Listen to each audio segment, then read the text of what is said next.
Well, nice to have you all here. We don't often get a chance to gather people for an event like this every 350 years. We'll probably do it again in 400 years if anybody plans to be around in another 50. I don't. So, welcome to Swansea. Okay. Swansea was part of the original settlement from out of Plymouth. Plymouth sent a couple of visitors, Ed Winslow and some of his friends, down to this area to meet with Usamequin, who lived in what is today Warren, but it was all part of an area called Solmes by the English. The people who lived here called this Pokanoket. Solmes was purchased in 1653, a land area of 15 miles from the Great River, otherwise known as the Taunton River, over to the Solmes River, now known as the Providence River. This whole land area was deeded to a small group of English settlers by Usamequin. You all know who Usamequin is? Otherwise called by the English Massasoit, but his name was Usamequin, Yellowfeather. And he and his older son, Wamsuta, deeded this whole land area to the English in 1653. But it wasn't until several years later before people started to move in and settle on 80-acre farms. So it was very sparsely settled, but there were 3 settlement areas. One near the Bourne Garrison that we're going to this afternoon, one at the Kickamuit River that we'll also go this afternoon, and one at near the Miles Garrison and the Baptist Church. Well, let me introduce myself. I'm Dave Weed. Okay. I live in Warren. I'm a retired clinical psychologist and started working on this project about 8 years ago when they reburied Usamequin behind my house in Burrs Hill Park. And there's a whole story about that, which I won't go into, okay? But I'm not a professional historian. I didn't major in history. Everything I know I've learned over the past 8 years. Hopefully 90% of it's accurate. Okay, let me just turn this over now to both Eric and Strong Turtle. Why don't you give them a big hand to go up there. This is where it happened. We're at the spot where it happened, so it's quite an occasion. I want to begin by just saying that Strong Turtle and I will introduce each other more formally in just a second so you know who's speaking to you this morning.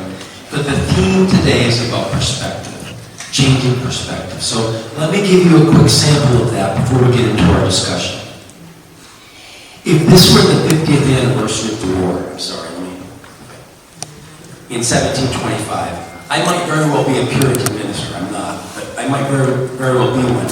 And I would describe King Philip's War to you as a divinely inspired struggle between civilized Christians, subjects of His Majesty, and savage heathens. Apologize for the language, but that's probably what I would have said in 1725. That's how the war was interpreted for the first 100 years or so after the war was fought. And the trauma still would have been fresh in 1725. I can tell by your ages that some of you would have had nightmares because you would have lived through the war. And many of you would have gone into Plymouth and seen the head of Philip on a pike as you passed through up until about 1700.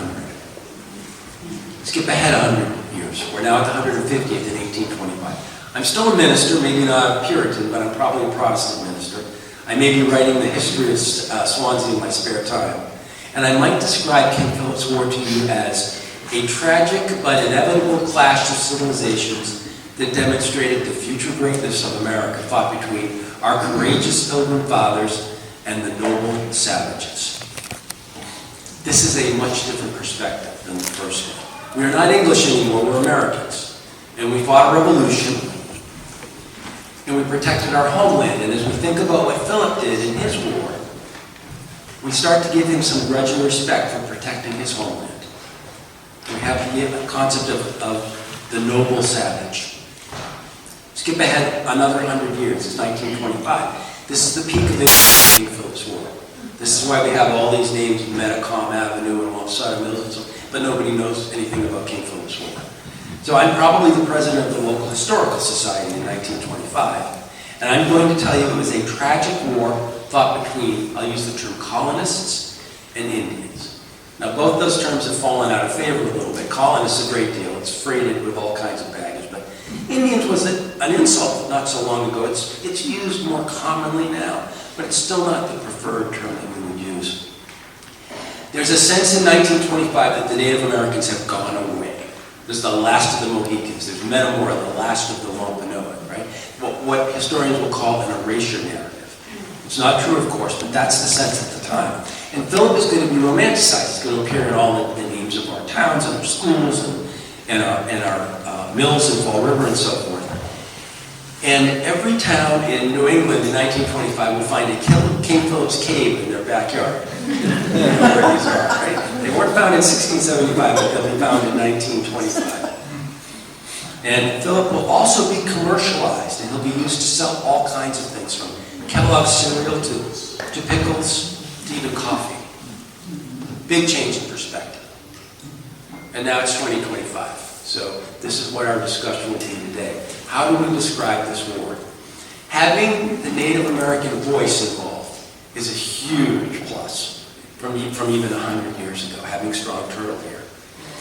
Every book written in the 325 years after King Philip's War will have a line in it, mine included, that says, it's great that we know how the English thought about the war because we have all their writings, but we don't have the voice of the Native American.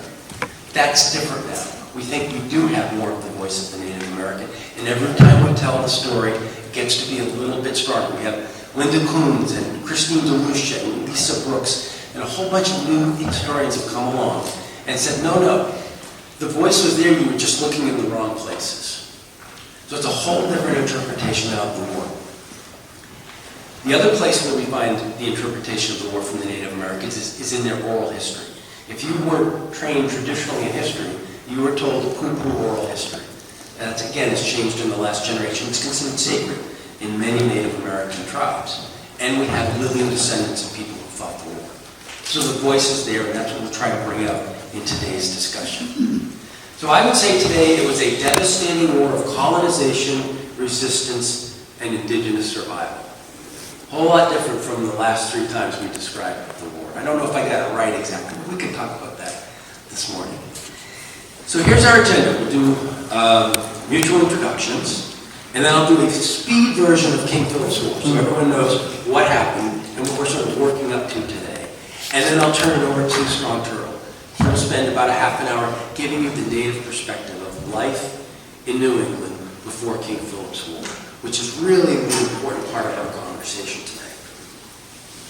And then we'll come back, we'll do a couple of the turning points, the Taunton Agreement, the death of John Sassamon in Lakeville, and the subsequent trial of his alleged murderers, and then we'll sit and chat with all of you. We'll hopefully have time for questions and a little discussion after that. We are masters at having way too much material for the time, and we haven't practiced this, so we'll see what happens. Okay, let me tell you about Don Brown. Don is a husband, he's a father, 2 young children. He's the oldest of 5. He has 3 brothers and a youngest sister.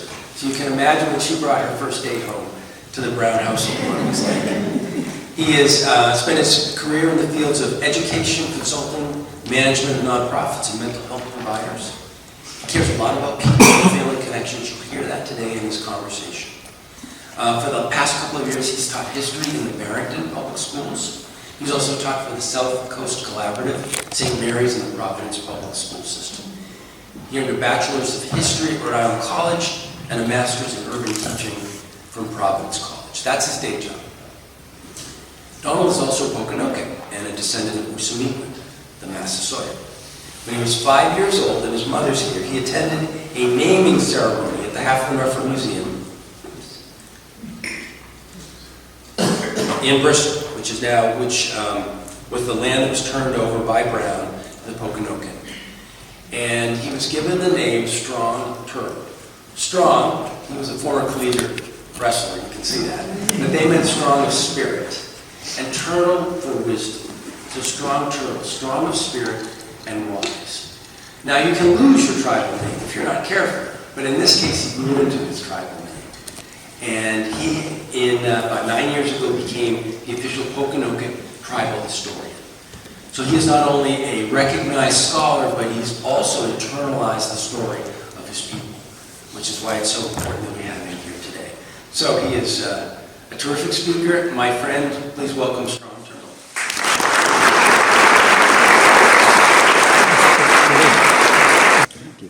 Well, thank you, Eric, and that's a tough act to follow. But let's see, where shall we begin? So, my friend and colleague, Eric Schultz, was raised in Dighton, land that we could equate from the King Philip's War land signed over to English settlers in 1672. Eric took trips with his family into nearby towns, sometimes taking past majestic old trees, one notable one called King Philip's Oak. And while his bus rides home from Dighton Rehoboth Regional High School passed by a place called Anawan's Rock, which many of you are likely familiar with. So in other words, like many of you, Eric grew up with the ghost of King Philip's War all around him. He earned his bachelor's degree in history from Brown University, where he focused on American colonial history. But after college, he headed to Wall Street. Later earned an MBA from Harvard, he spent most of his career as an entrepreneur running technology and, business ventures. In 1990, however, he had the opportunity to take time away from work to do some writing. He also visited towns, cities, swamps, and monuments, and met with local indigenous historians all over New England. Russell Gardner and an apostle of the Wampanoag were especially kind and helpful to him, as well as Helen Pierce and the town historian of Swansea, who spent the days with him in July of 1991, nearly 35 years ago, exploring the sites in this town that are related to the war. Eric has also scratched his historical itch in other ways. He is the former chair of the New England Historical Genealogical Society and the former chair of the Gettysburg Foundation. He's written 4 books, and now we're all going to ask him to distill the material from his first book, King Philip's War, written with Michael Douglas in 1999, to about 3 minutes. And on top of this, he is a grandfather of a wonderful 2-year-old, which, as we all know, is one of the most exciting ages. But Ben, again, thank you. I give you Eric.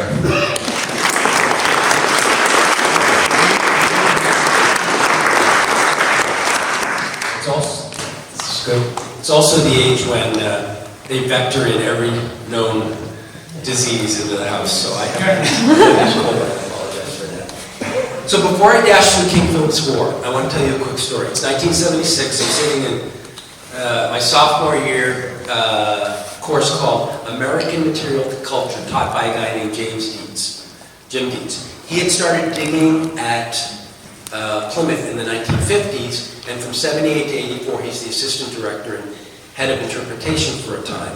And he is a guy who practiced what was called historical archaeology, right? He was over in Plymouth digging up privies. He was digging up ceramics and buttons and pipe stems. And one day in class, someone said to him, Professor Dietz, why are you doing historical archaeology and not prehistorical archaeology? In other words, why are you 60 miles away digging in privies and not in France or Germany digging up Neanderthal skulls? And he said, he looked at us, and I'll never forget this, he said, I've spent most of my professional life trying to understand colonial Americans. I've dug a room full of artifacts up. He said, if Miles Standish walked in this room right now, he would be like a visitor from another planet. He didn't say another country, he said another planet. He would think differently than you, he would act differently than you, he would smell differently than you. He said, and it's taken my entire professional life, and I'm not sure I could tell you how he really thought about the world or why he made the decisions that he did. So he said, the thought of me standing on a plane in Germany with a part of a fragment of a Neanderthal skull, 200,000 years old instead of 300, trying to tell you how that person thought about the world is beyond anything I could possibly do.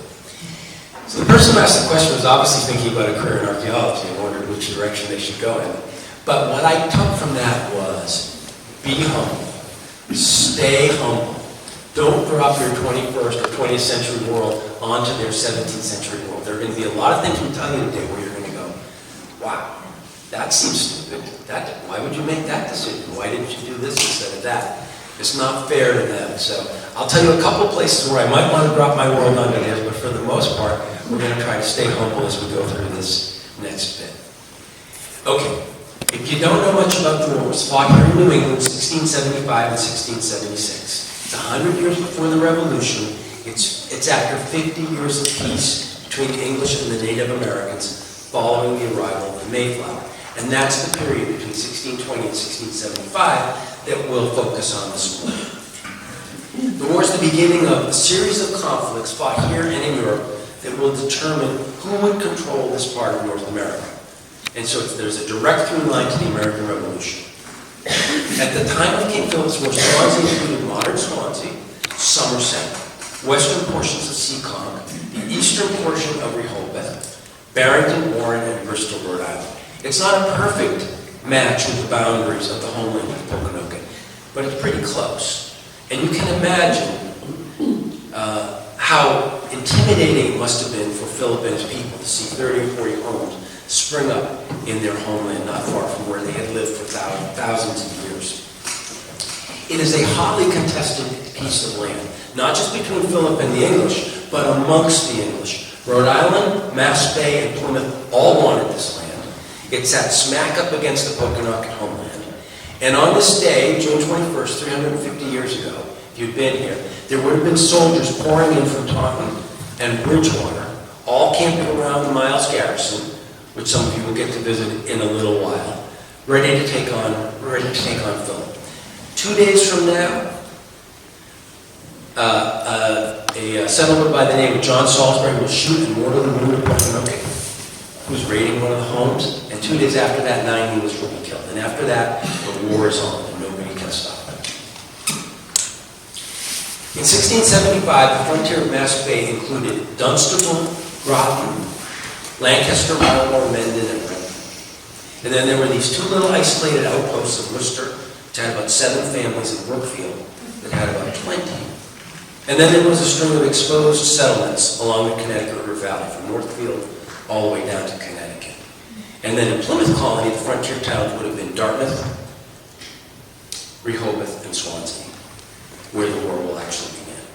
And then if you look at Connecticut, Rhode Island, modern New Hampshire, Maine, that's all frontier. Once the war began in Swansea, it spread quickly to Taunton and Rehoboth, the Fairhaven and Dartmouth sections of Old Dartmouth, Middleborough, and Mendon. The assault on Mendon was a big deal because it's the first time in Mass Bay that's attacked. So up until then, Governor Leverett was hoping that this was going to be a Plymouth Colony, Governor Winslow problem. But it turns out to be a Massachusetts problem. The troops that are pouring into Swansea, by the way, are hoping to trap Philip on the Mount Hope Peninsula. And they want to end the war before it really begins. But Philip and his people are too smart. They have a couple of skirmishes. They see how many men are coming into town, and then they cross Mount Hope Bay, and they end up in modern Fall River in Tiverton. And they meet up with Weetamo, who is Philip's sister-in-law, head of the Pokanoket, and a really important player in this war. And she joins them in their fight. By late summer, the war started to move west.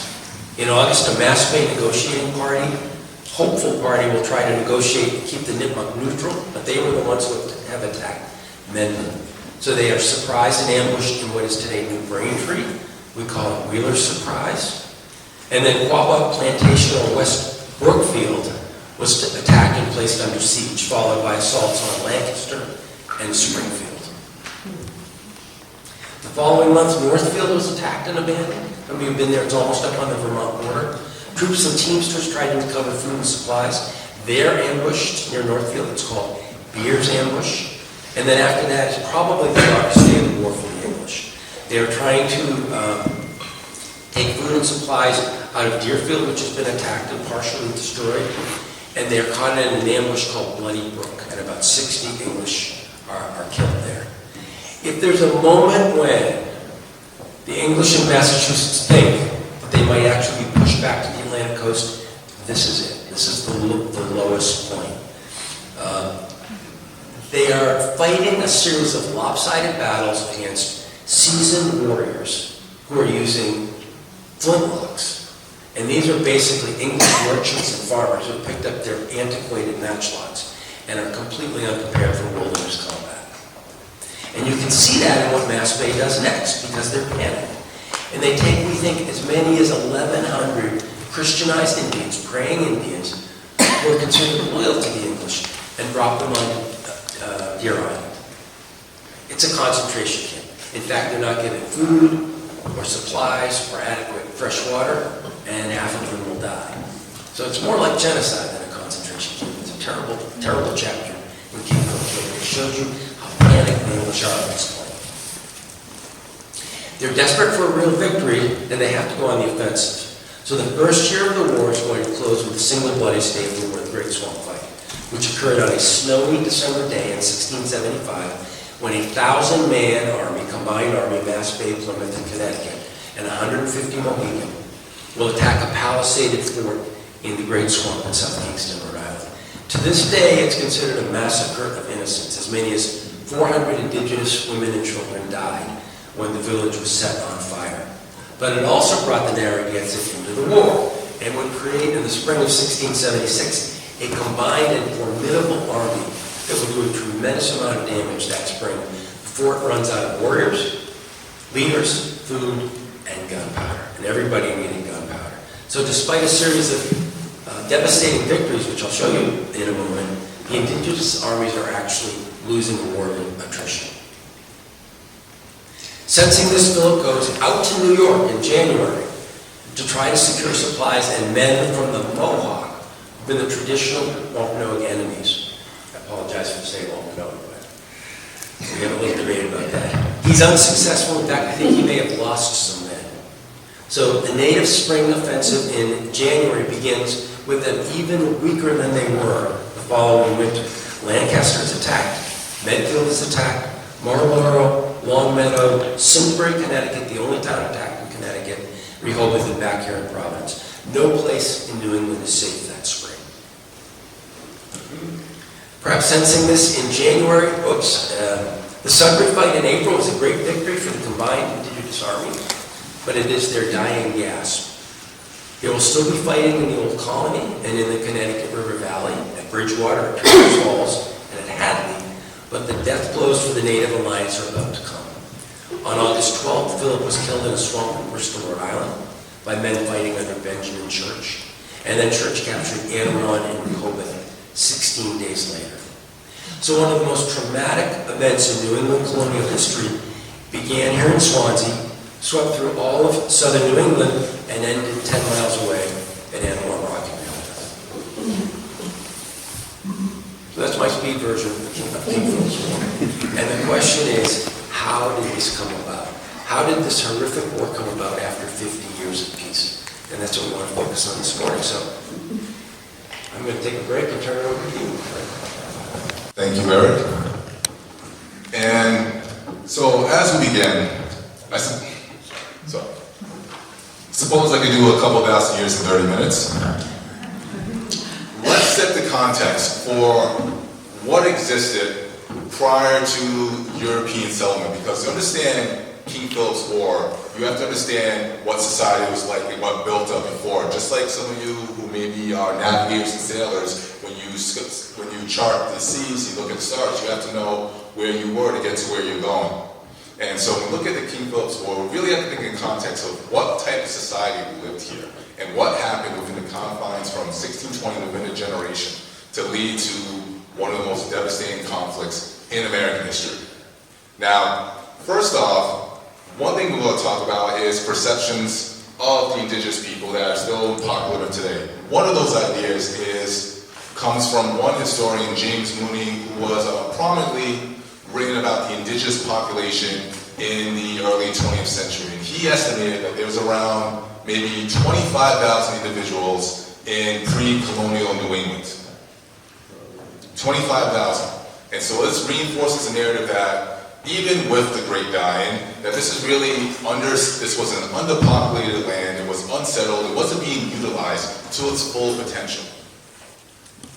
However, that is not the case, because if we look at the historical accounts from the actual settlers who were there, they give a different narrative, because prior to 1620, European settlers, traders, and explorers have been coming to these shores in New England for at least a century beforehand.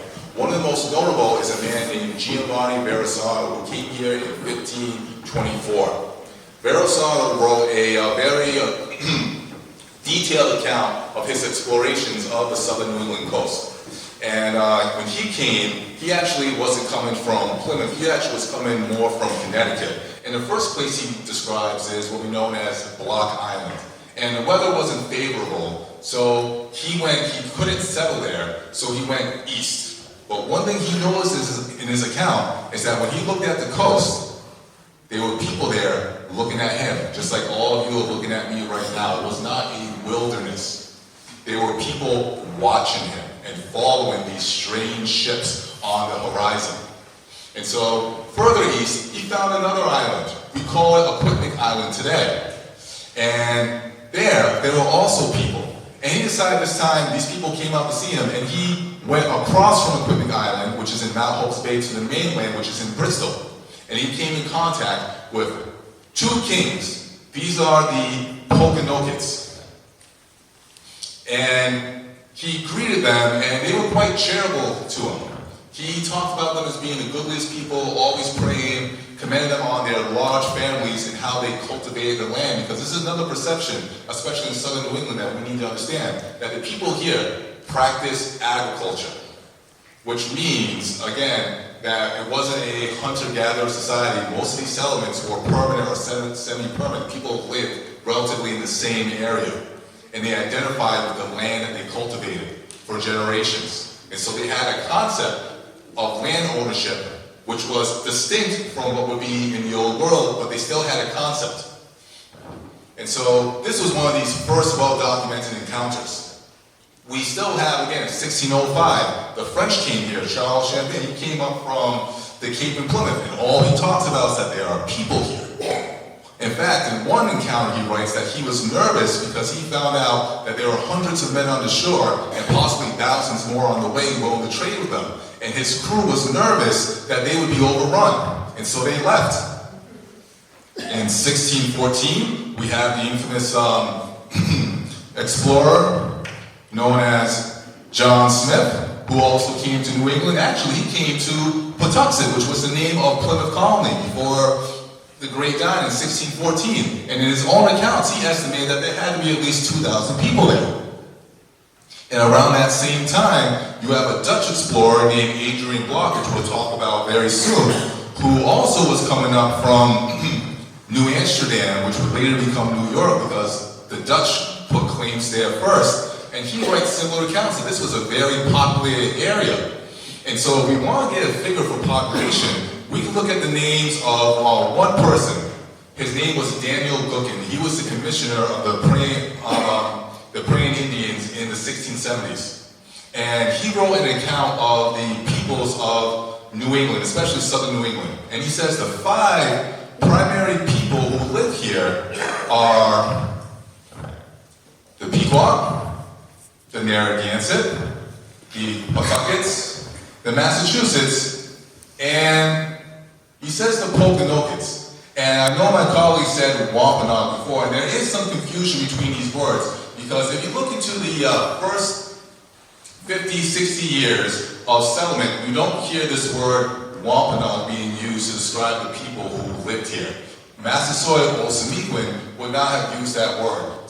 Squanto would not have used that word. Canonicus would not have used that word or recognized what it meant, because Wampanoag did not specify a specific people or tribe. It has linguistic roots in the Algonquin language, which again, the natives on the East Coast spoke a similar language, which means there are different dialects of it from Maine all the way down to Virginia. And the linguistic history of this word Wampanoag comes from this word Woban, which was used in the Muncie, Delaware people. And Woban generally means Easterner, or where it dawns. And so you see variations of this word Waban among different indigenous groups, but it never referred to a specific people.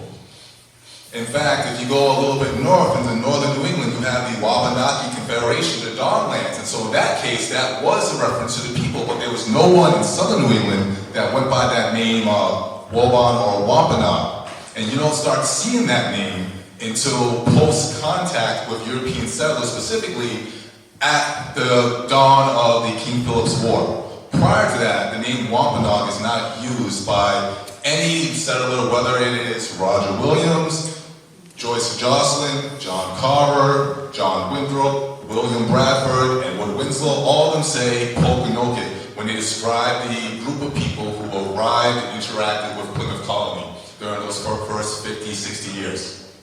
And it's even in the deeds of the people. Like when we talk about the deed to Providence, which we'll talk to later, we see names of Alexander Wamsutter, sachem of Pokanoket. So we have these 5 principal nations that Gookin talks about. And when I say principal nations, really we got to talk about government, another misconception. Because sometimes we believe when we talk about pre-contact southern New England that it was some type of utopia where everyone lived in peace and harmony. But really you had government and social structures here as well that were just as sophisticated and mirrored in some ways things we've seen in the old world. For example, one thing we have to think about is that when we talk about these nations, these are really confederacies. And so those 5 principal nations Gookin talks about were really confederations, similar to the Iroquois Confederation. And these confederations had numerous people. In fact, Gookin gives an account and names how many warriors they can field. And when you put all these numbers together, and you incorporate again that all these warriors were heads of households and families, do you know what number modern historians come up with? In pre-colonial New England, when you add up these numbers, there had to be around 100,000 individuals here prior to serious European settlement in the 1620s. That's a large and substantial number. This was occupied and settled land. It wasn't one village. And again, is a village really a village when thousands of people live there? They didn't live in pockets of isolation. They traded and interacted with each other. They had their own governments. In fact, when we talk about the idea that people cultivated the land that they occupied actually had a name. We call them sachems because there's distinct territories that people would occupy. And these sachems are often headed by a sachem or chief. Now, not all tribes, bands, and clans had a sachem, but many of the more powerful and influential ones did. And these sachems, Edward Winslow would describe them using, again, his background knowledge of coming from England where there was a nobility. They would sometimes call these sachems nobles or kings and queens. And it was a little bit different because our culture was a culture of reciprocity.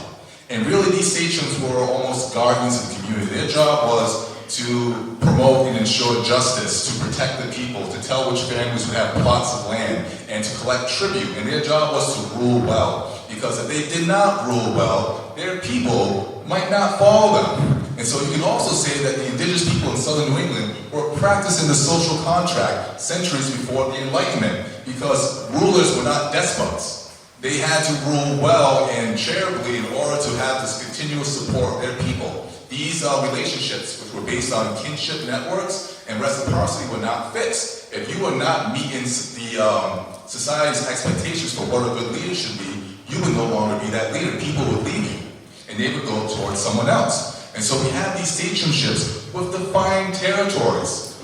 We hear about when Edward Winslow and John Carver sent an expedition to Pokanoket in 1621. You hear about the Namaskets. That was a sachemship. That's in Middlebarrow. You have the Sakonets in Little Compton. That's another sachemship. You have the Narragansetts across the bay. You have the sachemships of Monument up near the Cape. These were all defined territories, including the sachemships of the Pokanokets. And where did the Pokanokets live? Well, today towns like to have indigenous communities fit within their boundaries.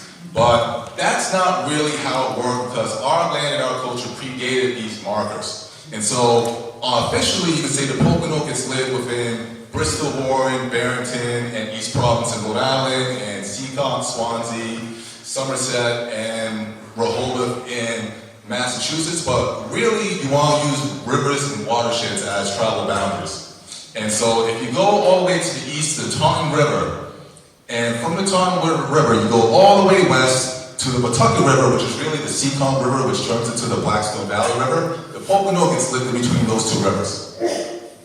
And the Pokanokets were the head of a larger confederation. Looking references that basically stretched from Narragansett Bay all the way to the Cape. And we know this because Massasoit Osamequin, in his treaty in 1621, when he signed on to this, he was not just a sachem. Massasoit is a title, it means great sachem, which means other sachems would refer to him for leadership and acknowledge his authority. And so Massasoit Osamequin was not just a leader of his own people, but the head of a larger confederation. Therefore, when he would sign this Treaty of Peace in 1621 with these saints and strangers coming from Harlan, he did so in a manner that protected Plymouth Colony from the surrounding sachems for a generation, to a degree. And so now we have this context that this was a settled place with governments. We have to understand too that these sachemships were hereditary.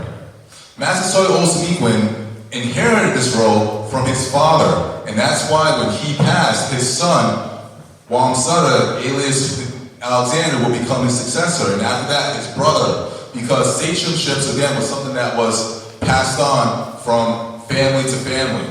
And these sachems would actually marry each other, going back to this kinship network. Eric talked about Wiedemo. Wiedemo was the daughter of Corbiton. And Wiedemo married one of Osamequin's children, Alexander or Wamsutta. That union helped make consolidate the alliance between these two tribes in this confederation. But Massasoit Osamequin also married a Nipmuc, a Quabog Nipmuc. We hear about Nanawanha. Nanawanha had a daughter, and Massasoit Osamequin's first family was wiped out during the Great Dying. And so he married the daughter of the head of the Quabog Nipmucs. And so when we talk about, again, Massasoit, which means great, it's a title, great sachem, whether it's Massasoit Wamsutta or Massasoit Metacom in King Philip's War, when you talk about this idea of what's going on in North Brookfield, why the Nipmucs are involved, because they're kin. And so we have in New England to a group of indigenous people called the Micmacs, who benefited from this fur trade, but the only way to acquire more fur was to go into other people's territory. And to do this, they benefited that they were armed, thanks to the trade of the French, with European weapons, notably guns, which gave them an advantage. And so the Micmac would go into southern New England and raid the Massachusetts and the Pokanokets. We call this the Tarleton raids in history in 1616, 1617. And this all happened on the onset of the Great Dying. Because through trade with the French, you have the introduction through the fur trade of this new untold disease. And many of us lived through COVID, and we all still has fresh in our mind. So imagine you live in a society where within a matter of a year or two, 70 to 90% of the people you know are gone. What does that do to your faith in government? What does that do to your faith in your deities, your gods, your beliefs, and how you see things? That is what happened prior to Plymouth Colony. Again, remember, when John Smith came here in 1614, Pawtucket, which would become Plymouth Colony, was full of people. And a year later, completely abandoned. And this story played out all along the southern New England coast. So you have disease, but disease didn't affect everyone equally, because when we talk about indigenous nations, they're not homogenous society. The Narragansetts didn't trade with the French, they traded with the Dutch. That's what John Carver was a little nervous of in 1621 when he sent his expedition to make sure that he established relations with the Pokanokets, and the Pokanokets didn't become too friendly with the Dutch. Therefore, the Narragansetts for this first wave were largely spared. Likewise, other indigenous nations who did not suffer from this epidemic took advantage. Because again, when we look at 1620, we often sometimes want to get away from the habit of thinking it was this pivotal battle between European settlers and indigenous people. That's not the case.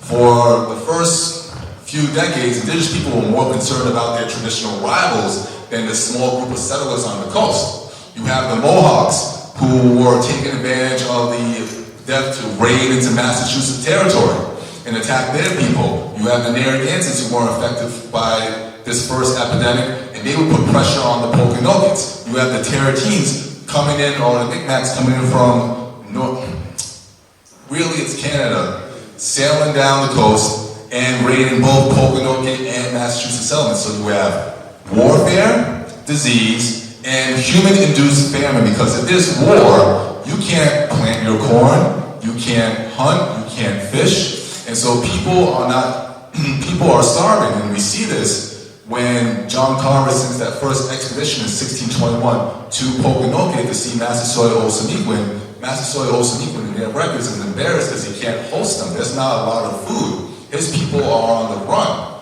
And this really sets the stage that this was a society that was in turmoil, a society that was changing, and any one of these three things could have caused significant changes into who the players on the map were. It's a society in changing that was in flux. And all of a sudden, with all these things happening, in 1620, a group of religious refugees, these separatists, land in one of your abandoned settlements. Now, you have to think from the perspective of Massasoit Osamequin, who is probably living through the hardest time in his people's memory. And on top of all these issues, he's getting ready to make his last stand against the Narragansetts. He finds out that you have more settlers on the coast. And now these settlers, we know who they are. They're English because Europeans have been coming here for 100 years. And John Smith left a certain deputy, and Captain Hunt, who dabbled a little bit in slavery and raped and pillaged some of our settlements and communities. And some of Massasoit Osamequin station said, we should kill these strangers right away. We shouldn't let them settle here. But Massasoit Osamequin was a pragmatic diplomat, and he recognized the idea that in 1620 and 1621, there could be a mutually beneficial relationship established between these settlers and the Pokanoket people. And so sometimes we see this treaty, it wasn't a treaty that was made out of generosity. It was a pragmatic diplomatic decision deliberately made by the Pokanokets in order to ensure that two people who were on the brink of devastation found a way to coexist together and to mutually survive together. Massasoit Osamequin believed that by establishing an alliance with Plymouth Colony, he would bolster through European weapons and arms and force of might, bolster defense against Narragansett incursions into his territory. And in return, Plymouth Colony was protected as Massasoit Osamequin would prevent the more bellicose nature of some of his sachems from deliberately attacking Plymouth Colony. And we see in this Treaty of Peace that if you really look at this in 1621, you have this idea when two people respected each other's sovereignty. And again, it was an agreement made on how two groups of people can find a way to survive. And we look at the onset of King Philip's War, we see how this treaty dissolves and the decisions that these two groups of people have to make to survive start to change. And we see this in 1622 and 1623 when Massasoit Osamequin gets sick. And so another expedition of Pokanoket is sent out. And I like to joke around that this is when Edward Winslow saved Massasoit Osamequin with chicken soup by providing him some medical care when most of his people thought he was as good as dead. Massasoit Olsemiquin was very grateful and shared with him a secret which I believe was very paramount to Plymouth Colony's survival. Because we have to understand the previous year, many of you know about Squanto and how Squanto was a guide for Plymouth Colony. In fact, when Plymouth Colony was originally settled, he was greeted by an Abenaki sachem Samoset, who was a captive of Olsemiquin. And he greeted them in English, but later brought them Squanto, who could understand the language better and served as a mediator for Plymouth Colony. But Squanto was a bit ambitious. And again, the devastation caused by the Great Dying gave Squanto the opportunity to establish a base of power for himself and undermine Massasoit Olsemiquin's authority. And when Massasoit Olsemiquin found out about this, according to the Treaty of Peace, Massasoit Olsemiquin had the right to establish and deal justice or judgment to any of his subjects, and Squanto was one of his subjects. John Carver refused. Actually, Edward Winslow refused. And this was the first violation of the treaty. And Massasoit Olsemiquin was not pleased, and we don't know if it would have came to a force of arms because the following year, Squanto died, and the issue was settled. Or so we thought. But apparently, some of the other sachems, again, leaders were not despots. People could choose whether or not they would follow them based on their leadership. And some of the Massasoit Olsemiquin sachems, specifically Corbiton, was not very pleased that Massasoit Olsemiquin went against his council and allowed this settlement to exist. So he conspired with the Narragansetts to overthrow Massasoit Olsemiquin, which failed. But it was an idea again that Massasoit Olsemiquin was the only leader in the area that was willing to let this colony establish. Many of the surrounding sachems were actually very hostile towards the English. And then you have a situation where after Winslow provides medical attention, Massasoit Olsemiquin reconsiders and says, "Now I know, Winslow, that you are my friend. Come here, let me tell you something. Some of my people are planning to kill you." In fact, we go back to the Wachusett colony, and there was a group of Massachusetts sachems and some of the sachems on the Cape who were going against Olsemiquin's word, and they were planning not only to attack the colony, but eventually to attack Plymouth Colony as well. Massasoit Olsemiquin, up until Edward Winslow came, held back this information. And again, going back to this broken treaty with Squanto, had Edward Winslow not shown Massasoit Olsemiquin that the English could be trusted friends and allies, it's very likely that this attack would have happened and it would have succeeded, and Plymouth Colony would not have made it another year. That is the world that we're starting to set up at. Prior to 1675, there was a degree of trust between the Pokanoket, or Massasoit Olsemiquin, and Plymouth Colony.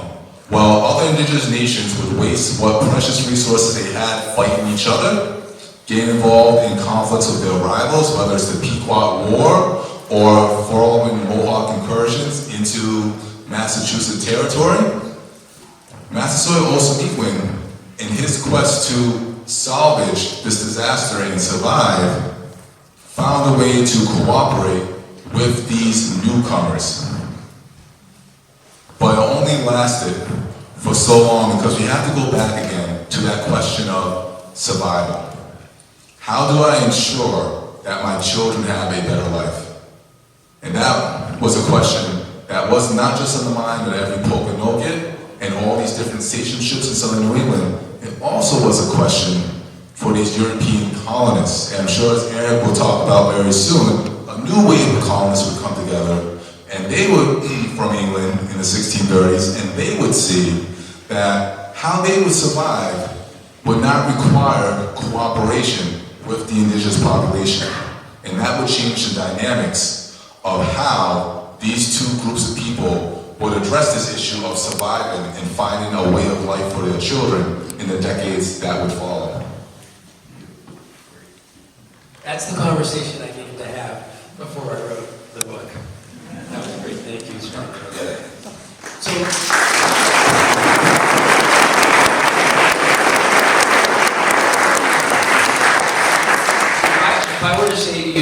tomorrow the Chinese are going to attack the United States or the Russians or pick a bad guy. Your first question would be, well, what's going to happen to the international trade routes? Or what are the boundaries of Swansea going to be after this war? It would be, what's going to happen to my family, to my children, to my grandchildren? That perspective doesn't come into any of these things. And that is a very real perspective and influence. But Corbiton and Massasoit had a falling out. What does Massasoit do? He says to Wamsutta, you're going to marry his oldest daughter, Mutamo. He says to Philip, you're going to marry his second daughter, Muton Canusa. It's like Game of Thrones, right? There's so much diplomacy going on here, and so much movement under the surface that doesn't get picked up in the typical histories. So if you think the Native American world was in flux, then let's talk about the United Colonies for a second. At the time of the war, there's Plymouth Colony, which is what we call today the Old Colony. It's led by Governor Josiah Winston. He's the son of Edward. And then Massachusetts Bay is led by Governor John Leverett. He's a veteran of the English Civil War. He fought under Cromwell. He's actually one of the few soldiers, real soldiers, in the colonies. And then Connecticut was led by Governor John Winthrop Jr., called him Winthrop the Lesser, unfortunately. And then there were a bunch of cast-offs in Rhode Island, or what would become Rhode Island, that also contribute to the war effort. And we will call this group the United Colonies. But they were something less than united. So Strong Turtle told you about the Great Dying. Another important factor that shaped politics and battlefield in the decades before King Philip's War was what historians now call the Great Migration. It's the group he just referred to. In 1630, Charles I dissolves Parliament, leaving Puritan leaders open to persecution. And one of their strategies is to form the Massachusetts Bay Colony. And in 1630, 11 ships carrying about 1,000 Puritans, led by John Winthrop, arrived in Dorchester, Boston. And that will be the start of what will be 20,000 people who come over in the next decade or so. Middle-class men, women, and children, families will migrate. And this is Winthrop's city upon a hill. These are the people who are supposed to show the rest of the world what God's kingdom looks like on earth. And that goal will make them obstinate and righteous and obnoxious and sometimes cruel. And as you can imagine, a brutal, bloody war in the middle of this doesn't play well with the narrative that we are God's chosen people. In addition to that, their living situation, they're dispersed versus European cities. They have clean water, so they tend to have large families. So there can be 6 to 8 surviving children in these Puritan families. So the Native Americans are not only contending with all this flux that Strong Turtle talked about, the Great Dying, but a group of English who are growing rapidly by migration and also organically by birth.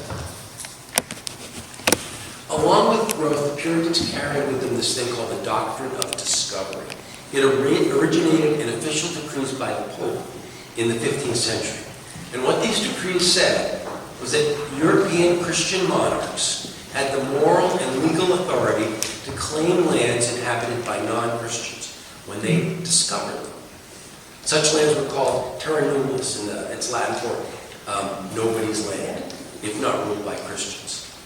So the Vatican actually was going to repudiate this idea in 2023, but our Supreme Court still mentions it in some of its rulings. So, how united were the colonies? First of all, Plymouth's charter was never secured because the Pilgrims had landed in the wrong place. We know that, right? They're part of the Virginia Company. They could go as far north as about the Hudson River. For a variety of reasons, maybe they were blown off course, maybe they didn't want to be close to the Dutch. They ended up in Patuxent or Plymouth. And they knew that, and not having a valid charter was a source of unease and controversy in the years before King Philip's War. Second, by the mid-1630s, Plymouth Colony, the original old colony, had been completely overtaken by Mass Bay in size and in influence. We think in 1630 there may have been 350 people in Plymouth Colony. That same year, Winthrop arrived with 1,000. So overnight, Mass Bay is 3 times larger than Plymouth Colony. They had a strong charter, they had strong financing, they had an endless stream of Puritans trying to escape England. And as I said, when you come over and you have numbers and money and security and the doctrine of discovery, it makes you a bully. And they are going to be a bully both to the Native Americans and to the other colonies. Let's talk about land for a second. Mass Bay suddenly landlocked Plymouth Colony. And there were endless disputes over boundaries. And whenever there was a dispute, Mass Bay would remind Plymouth that they didn't have a valid charter. Out west, Mass Bay was competing with Connecticut along the Connecticut River Valley for settlements. And everyone claimed that they had rights to Rhode Island land. Then to complicate things, all three colonies and Rhode Island claimed the land of the Narragansett as well. And it got so messy that the Crown, Charles II, sent a emissary down to try to figure it out, and he was unsuccessful in doing so. What all the colonies shared was an aggressive drive to take land. And it won't surprise you to know that most of the colonial leaders were also a kind of land speculator. This is sort of the Charles Beard interpretation of the Constitution. Not only would the war make them more secure, but it would also enrich them personally.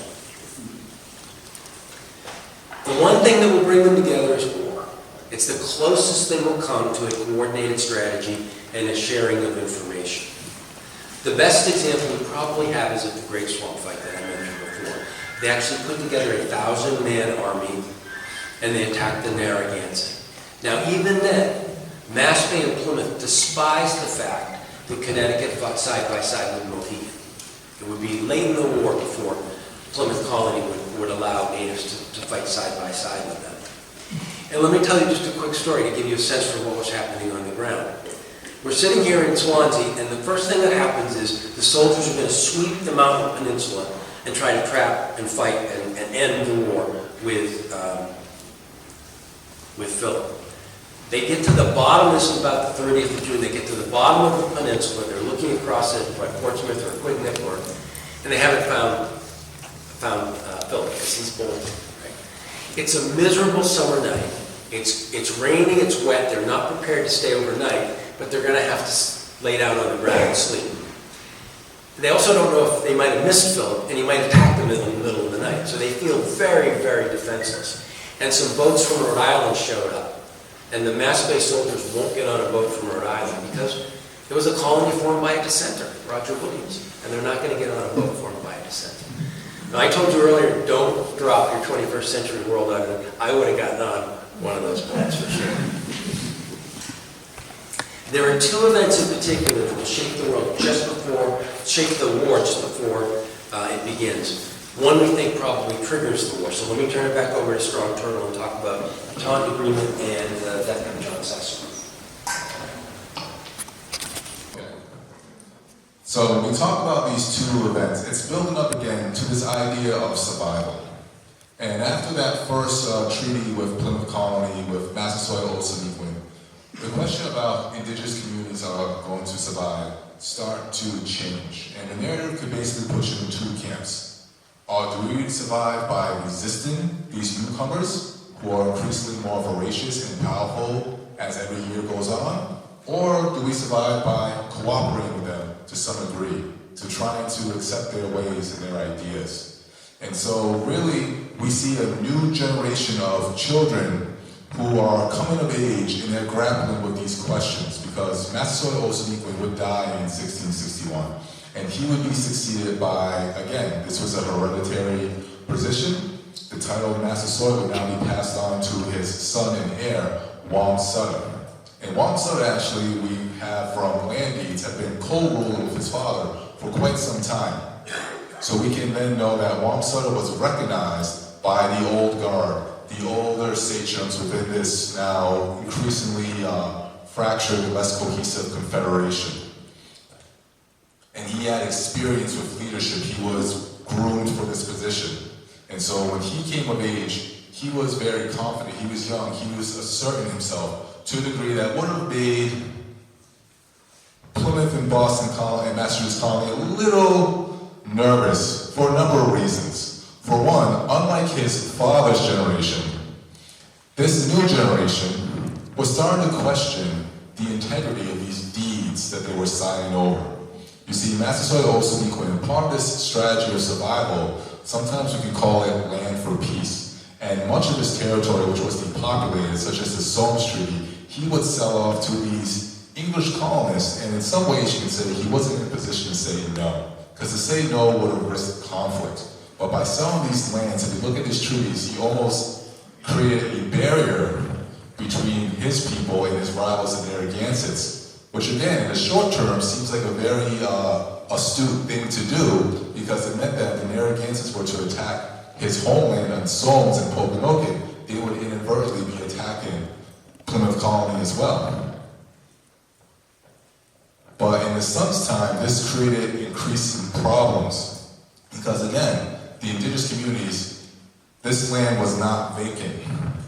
And these new wave of colonies, these periods, increasingly saw the Pokanokets and other indigenous people not as a means of coexistence that we have to work together to survive, but an impediment to their progress, a nuisance, someone to be ignored or talked down and marginalized. This goes back to their names. When Wamsutta became the leader, he wanted an English name for him and his younger brother. And to be clear, Massasoit's Osanequin's family, he had 5 children. Wamsutta, Menacon, which we know as King Philip, a younger brother, Sukanuku, who was educated at Harvard and could read. And we see his name in some of those final documents in Taunton we'll talk about soon. And then he had 2 daughters. One was married to Tussaquin, the Lakeville sachem, and a second one would be a war captive that would be transferred over to Connecticut at the end of the war. Now, when Wamsutta came to get an English name, we see this change in attitude of survival because the name was actually a slight. He wanted Christian English names for him and his brother. And instead, he was given the name Alexander as an Alexander of Macedon, Alexander the Great.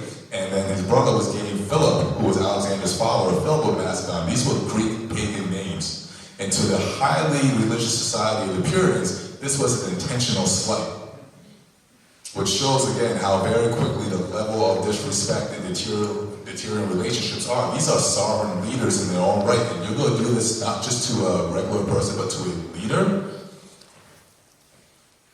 We're starting to see again that this issue of surviving is starting to come to a head.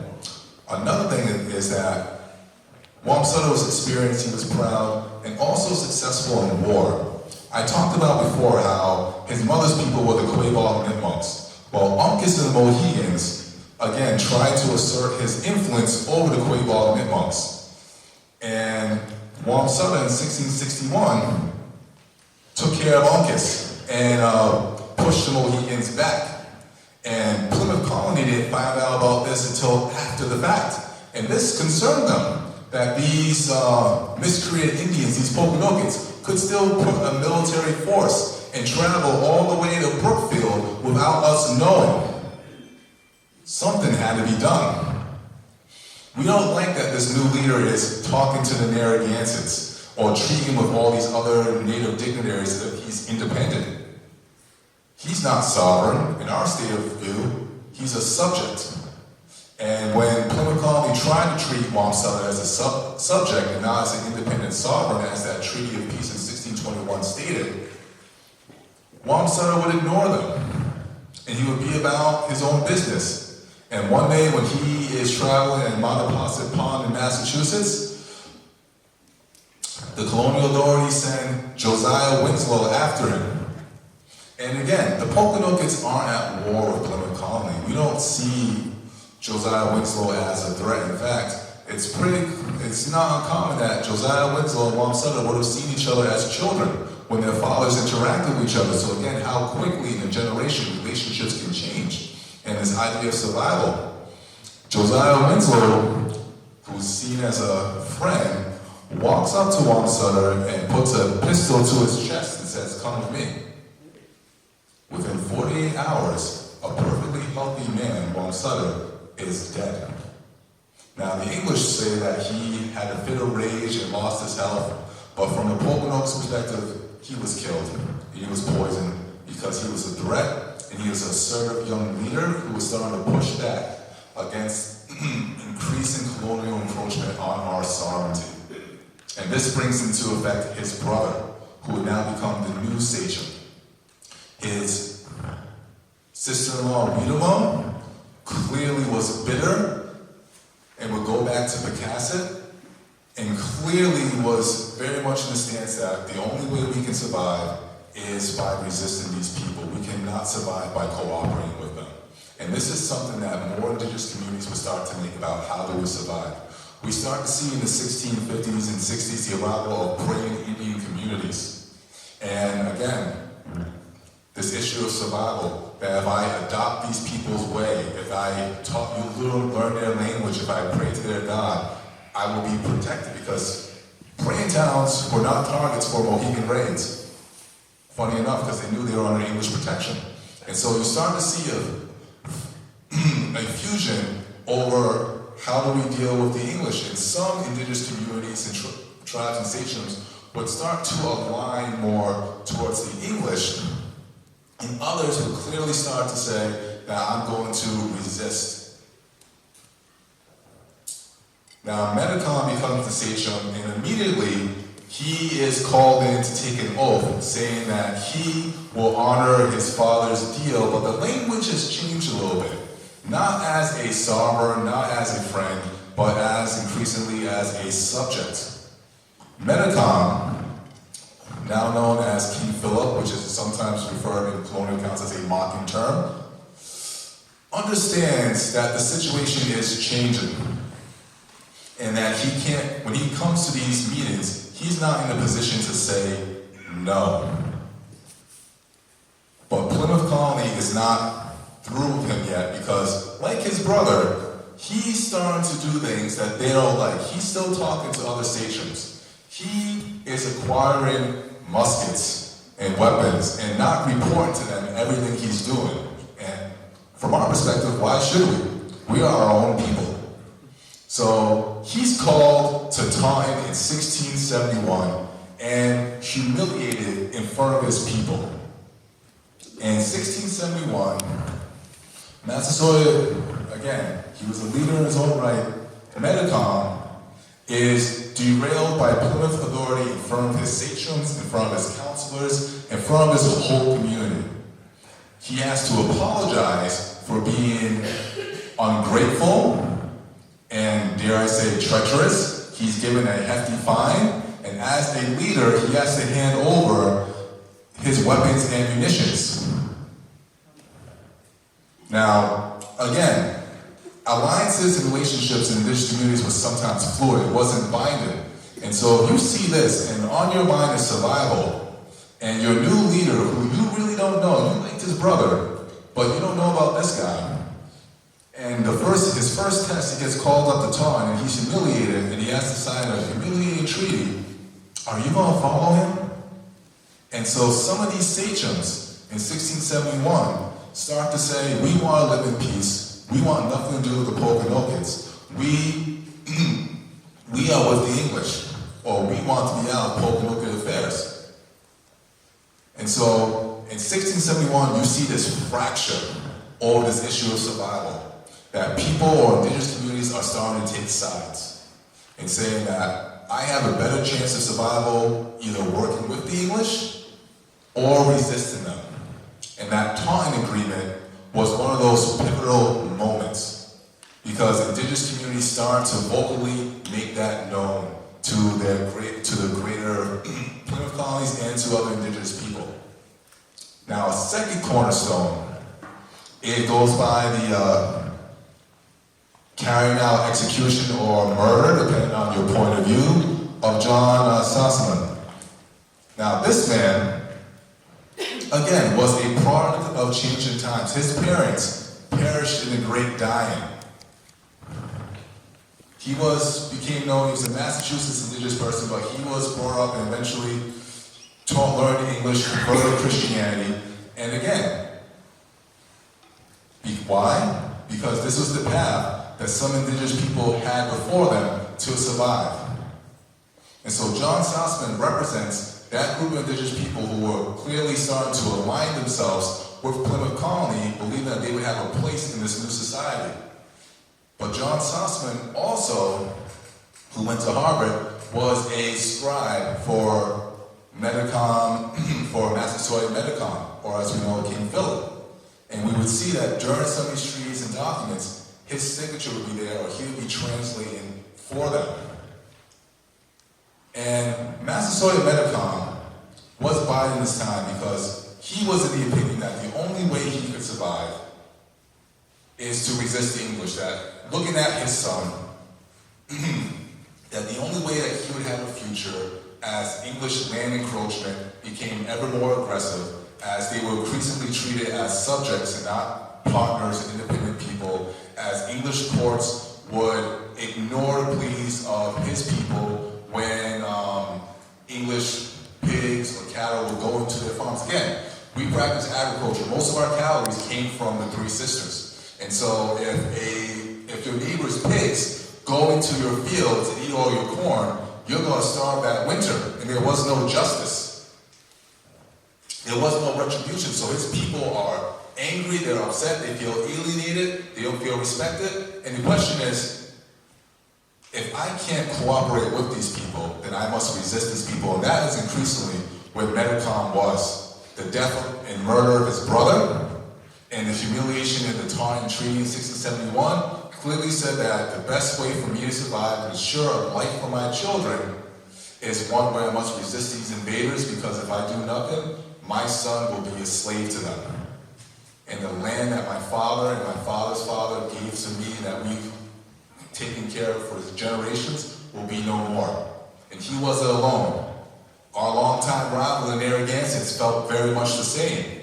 And so you start to see these conversations between these stations about how we should do this. And it picks up, or this intelligence comes to Plymouth Colony, because again, not all indigenous people had the same answers to survival. And John Sassaman overhears in one of Metacom's council meetings this idea of impending an attack, because Massasoit Metacom was preparing to fight for his sovereignty. And what does John Sassaman do? He goes over to Josiah Winslow. Metacom loves him, and decides to tell him what he's heard. Now, according to our original treaty in 1621, our people were under our laws, and therefore we would enact justice on them, and the English would do the same to their own.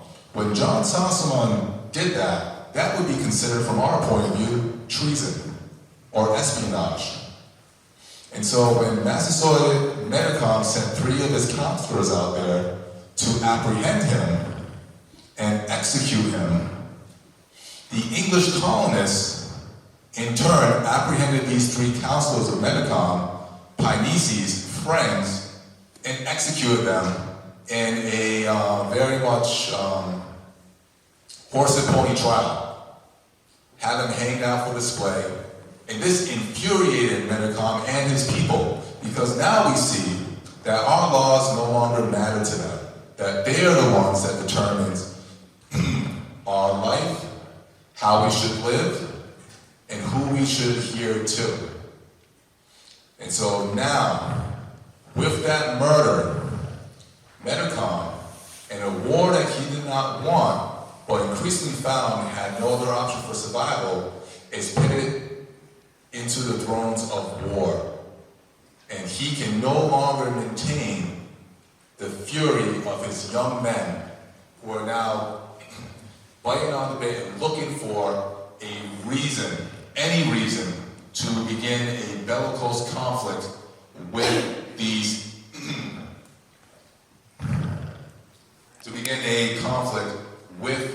intruders.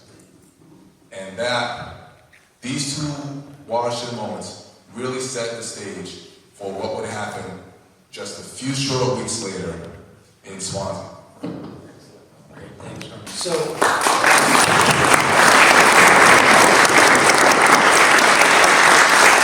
guarantee if this were 100 years ago, you would not get that perspective. So here, we're here, right? The trial happened just a couple of weeks ago, 350 years ago, and people are angry. And Philip has, as Strong Turtle said, Philip is not the established leader that his father was, for sure, or even his brother. His brother had a head start, and his brother's what, 10 or 15 years older? Yeah, had some time. He had some time, yeah. So Wamsutta had really been in a position of leadership. So Philip comes along, he's humiliated and taunted, and then this trial happens. And so we don't know, we're never quite sure whether Philip authorized what happened here in Swansea in June of 1675 or not.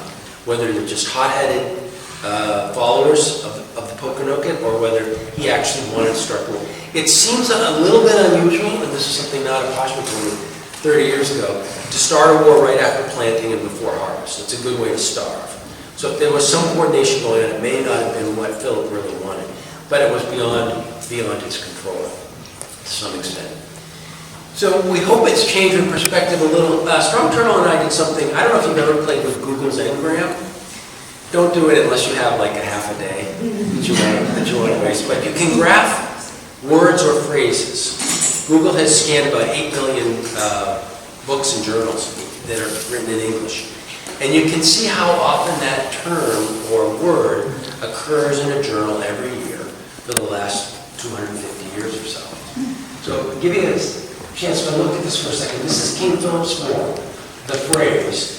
You can see it started, has little life in 1840, and then from about 1880 to 1900, 1910, it's really interesting to people. It gets written about a lot. And then it starts to fall, and by the time you get to the Cold War, it's forgotten. Everyone see that?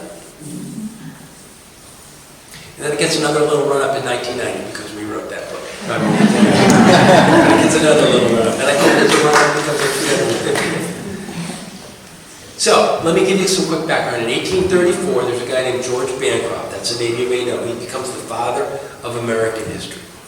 Writes a multi-volume history of the United States, which will become the standard, the dominant narrative of how we think about the country for the next 150 years. And he says that the U.S. is a country ordained by God to spread democracy and liberty around the world. We are the exceptional nation. You've heard that before. So if you were alive in the 19th and 20th centuries, what happened in Swansea in 1675 was the opening chapter of America becoming the greatest republic and the most important nation on earth. That's why the 200th anniversary of the war in 1875 and the 250th in 1925 and 26 were so celebrated. That's why they got so much ink. The shot heard around the world came from John Salisbury's gun in Swansea in 1675, and not 100 years later in Lexington and Concord. Let me give you a sense for this. These are all clippings from Swansea. It's Saturday in June 1902. It's 123 years ago. 100 members of the Women's Educational and Industrial Society made what was called a pilgrimage to the Miles Garrison House in Swansea. They visited the garrison, and then they went to the Universalist Chapel nearby. The opening address told them that there was no place of more historic interest than the spot the company was on. Then they played a cornet solo of Old Lang Syne. They read a bunch of terrible poems. They're read. They did another cornet solo of Columbia, the Gem of the Ocean. They had a keynote speaker, and then they closed, like we'll close today, with everyone singing Home Sweet Home together. It was a pilgrimage in every sense of the word, and it was almost a religious revival. April 1908, the garrison burns to the ground. Emma Horton owned it at the time. She had 2 boarders. They all escaped without injuries. This happened in the middle of the night. A gang of men employed by Aldrin and Barney form a bucket brigade and try to put the fire out. They're unable to. There's a postmistress of North Swansea named Kate Barry. It's kind of a heroine in this. She rushes in several times. No insurance in those days, right? So she's trying to save as much as she can. It turns out Miss Horton saved 3 chairs and a sum of money, but she lost her gold watch. So look on the ground if you get out there today.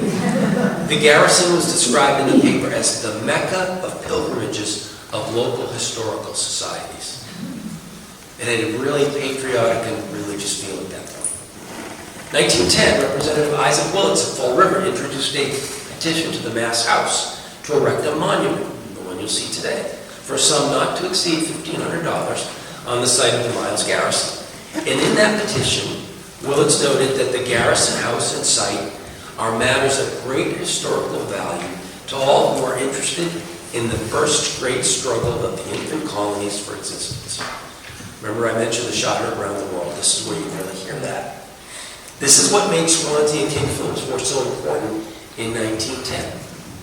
It was not just an historic event, it was the historic event that would establish America as an exceptional nation. And then in 1910, Willits appeared before the Mass Legislature. He brings along Selectman Gray of Swansea, and he tells the legislature of great interest in the locality, saying that frequently 1,000 or more people will gather there on account of its historical interest.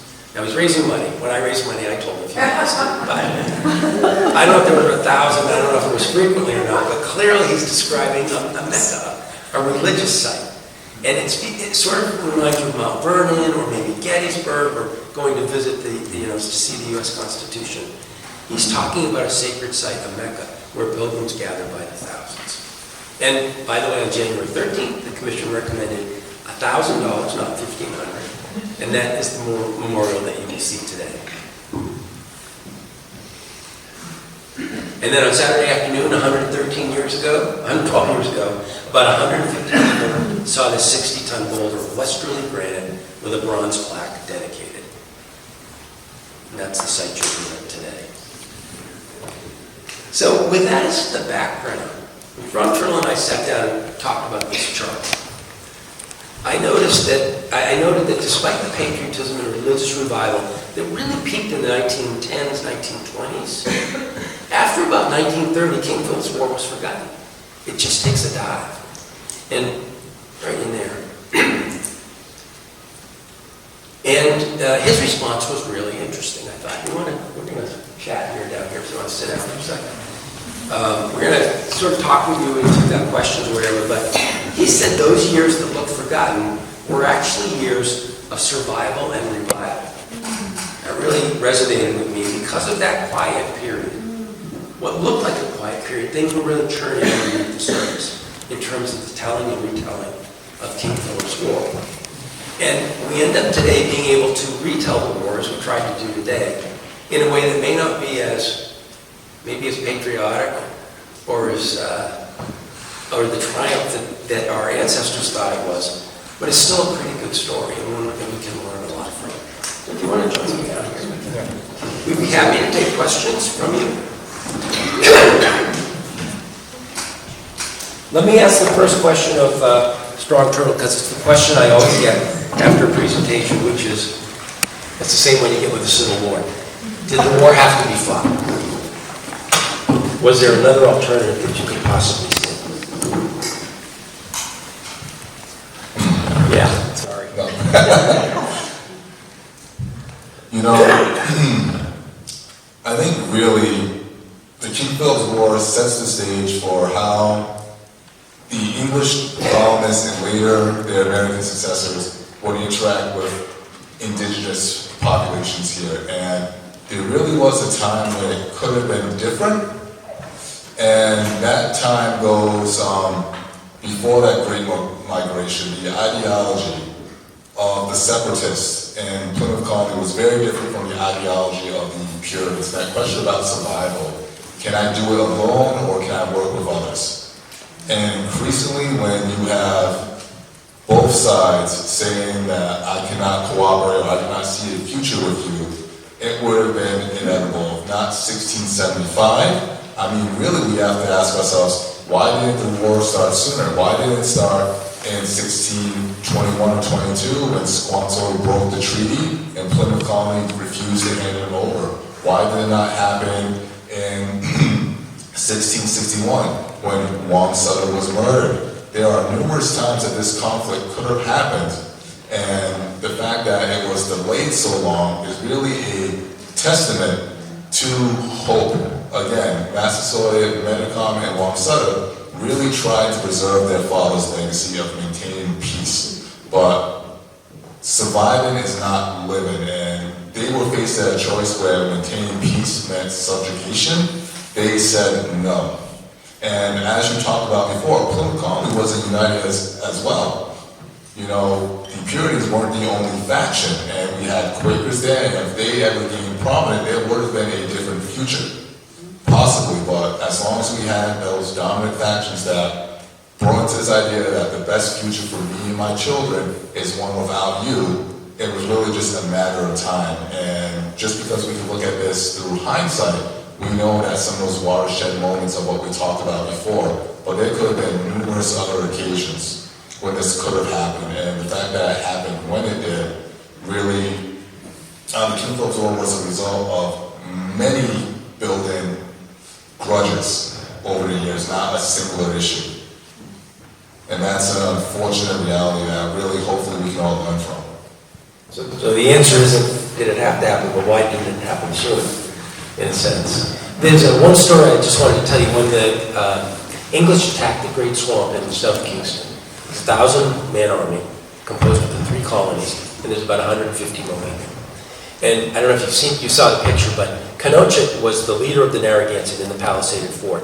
And he did something really clever, which is he had the only way in was one log that sort of went into a single opening. So he created what military people would call kill blocks. 1,000-man army had to go in one at a time, right? And of course the Mohegans were sent in first, right? 150 of them. 58 Mohegan died. I believe 78 are wounded. So their casualties are close to 140 of 150. At the end of the battle, some of the English soldiers say they were duplicitous. They fired over the heads of the Narragansett. They weren't really with us, they were on the Narragansett side. And when I read that, I thought, what, did all 150 of them have to die in order for the English soldiers to think that they were really on their side? So it struck me that the level of, I don't know what you call racism in the society was so strong that I don't know, and the concept of a reservation system was so unique in 1675, I'm not sure there was a way to avoid the war. Maybe someone more clever than me could figure it out, but Mass Bay is so intent on, when the war starts, in 1675, John Easton, the governor of Rhode Island, meets with Philip and tries to create a peace. And when he's unable, and Philip really talks to him and says, these are what you're doing wrong to me. And Easton writes all that and sends it back to England in a letter, and it gets published. And then Nathaniel Saltonstall, who's a merchant in Boston, he'll be one of the jurors of the witch trials. Saltonstall writes also in December 1675, we're having our heads handed to us here. And he writes about all the losing battles in the first part of the war. And he sends that to England, and it also gets published. Well, Increase Mather is the minister in Boston, and he reads these things, and he kind of flips out. He says, this is not good for God's chosen people to be written, to be talked about like this. So he sets down his pen and pencil, and he starts to write a history. And he'll write a history that gets published shortly after. It's Increase Mather's history. And everything in his history is framed as, this is a trial, right? When things go wrong, it's because we're being punished because we haven't followed God's way. But there's nothing that you get from Mass Bay, ever, that I can find, from the Pilgrims, yes, in Plymouth, from Connecticut for sure, from Benjamin Church, from some of the individual settlers, but there's nothing I ever get from the leadership at Massachusetts Bay that says that they are in a position to somehow negotiate with the Native Americans. It's always about taking the land and establishing a city upon a hill. So I come down on, I think, your side, which is not, did it have to happen, but it might have happened in 1670 or 1660, not 1675. Are there questions? Yeah, go ahead. Yeah, my question is for Rob Earl. You mentioned the trial, John Sussman's trial, was a sham or a show trial. I read that there were a number of natives as part of that, I guess, a jury. Can you tell more about that?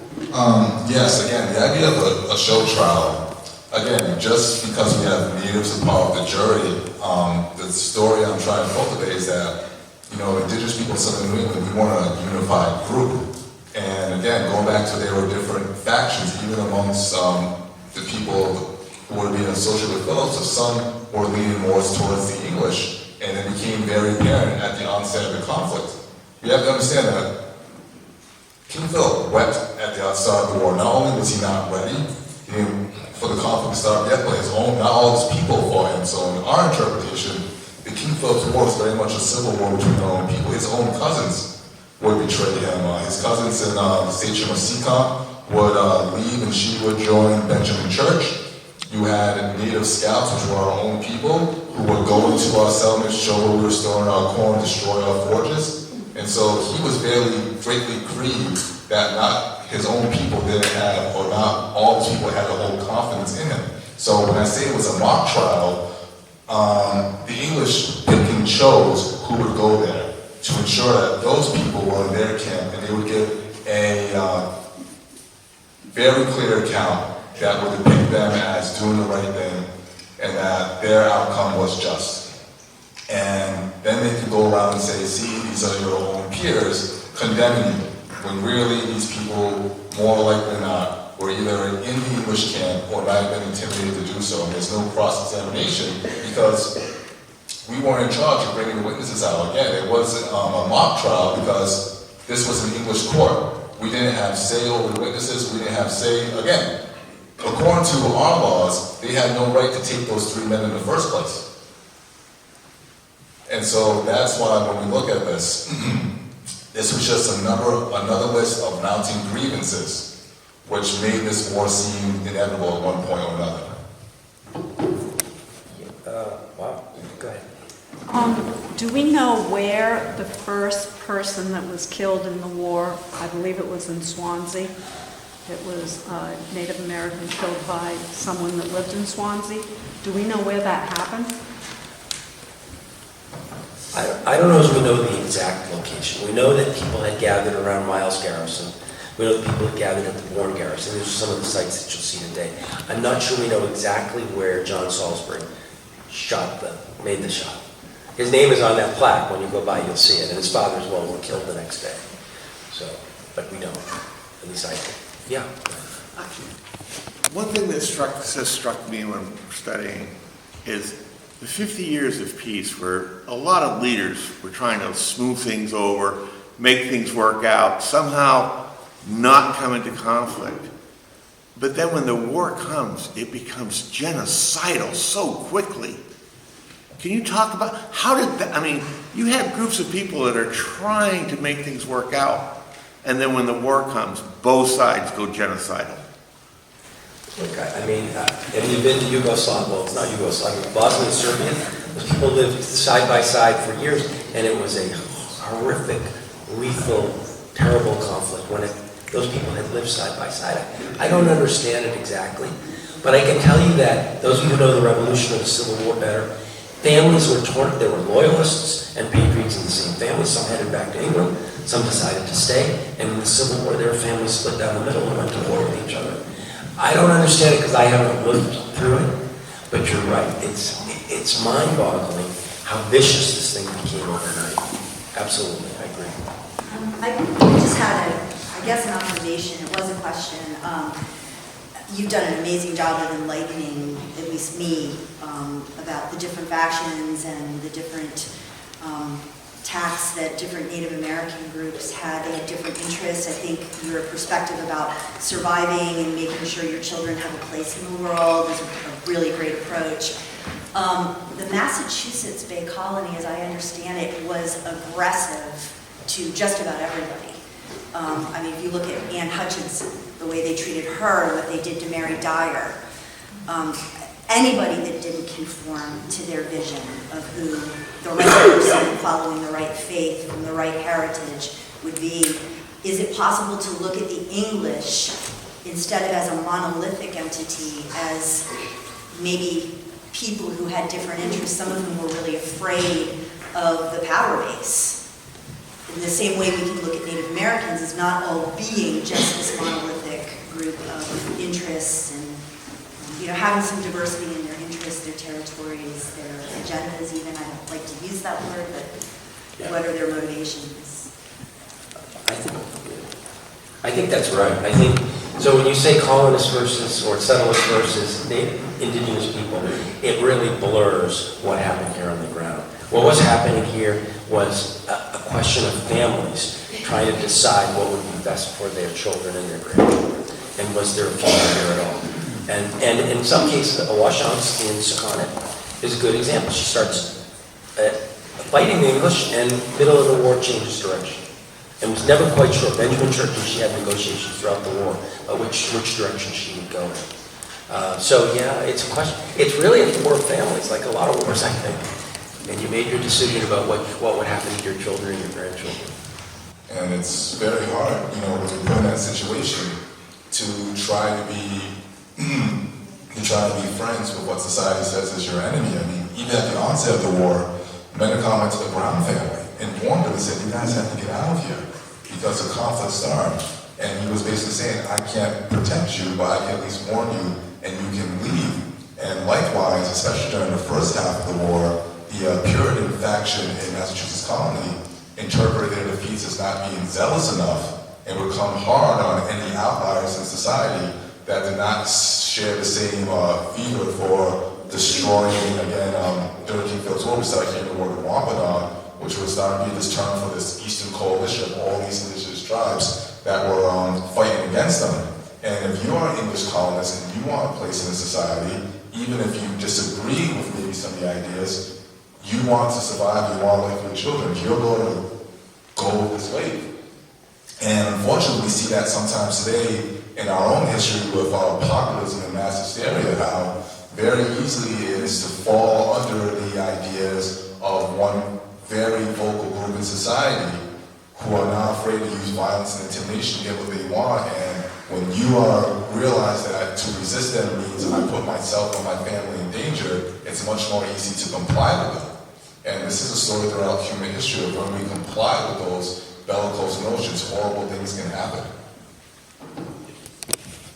One more question. You kind of went over it quickly, but did you say 70 to 90% of the indigenous people died because of their interaction with the French, or was that just one tribe? Was it actually 70 to 90? Well, what we're going into is really the beginning of the first virgin soil outbreaks, and we speculate that it's somewhere between 70 and 90%, but it didn't happen evenly in one area all at once. There were waves of pandemics going in 60s, 20s, 30s, 40s. It never truly went away. And so the French, again, tried to establish the fur trade and their presence in northern New England. And we have to understand that the indigenous confederacies of nations, they traded with each other, specifically the Pokanoket Confederation in Massachusetts, the Pawtucket. So we were part of that fur trade that went all the way up into New England. That's why Samuelson, which was an Abenaki sachem, he was in Pokanoket territory because of that relationship. You know, and again, from Pokanoket history, we believe he was a prisoner of a previous war. Because sometimes the Massachusetts, the Pokanokets, and the Pawtuckets would work together and fight off rivals, either the Abenakis or northern people ahead of us, or to push against the Narragansetts and the Mohegans. And so you have a group of people who trade together and go to war together, who are also trading with the French. And so we notice that around the same time, the French record that there is a depopulation from their trading post, and you just have to follow the trade route and trickle all the way down to southern New England. That's why this first wave affected our people more and not some of our rivals. And we have to understand that indigenous people for the first half of the 16th century didn't see the English as threats, they saw each other as threats and rivals. So if you're from a perspective of the Narragansetts or another tribe, and you realize, oh, something happened to them, they lost, you know, we won't even say 70, even 50% would be a devastating number. You're going to take advantage of that and push against those people. And so that's why that first idea of 70-90%, that's the range that historians range about, because we don't know. All we know is that, again, the Pokanokets under Daniel Gookin, he says they had 3,000 warriors, or could field 3,000 warriors before European contact. By 1620, they could have no more than 300. So looking at the numbers, that's around a 90% drop, and even European accounts, this is years later, they said there's bones everywhere, that there wasn't enough people to bury the dead, that are on their way through Nebraska territory. There were just bones lying around, and the settlements that Massachusetts Bay Colony and Plymouth Colony would settle was already on cleared land. It was on places that was used to human cultivation. Slash and burn agriculture was different, but places that had been settled and used by people, so they didn't have to clear forest or anything. And so you see this large depopulation. And again, we can always speculate because we never know just how many people died, but it was something that rivals, the Justinian plague or the Black Death we see in Eurasia from the histories of antiquity. It was serious enough to really destabilize the society that was here. Well, thank you very much. On that cheerful note,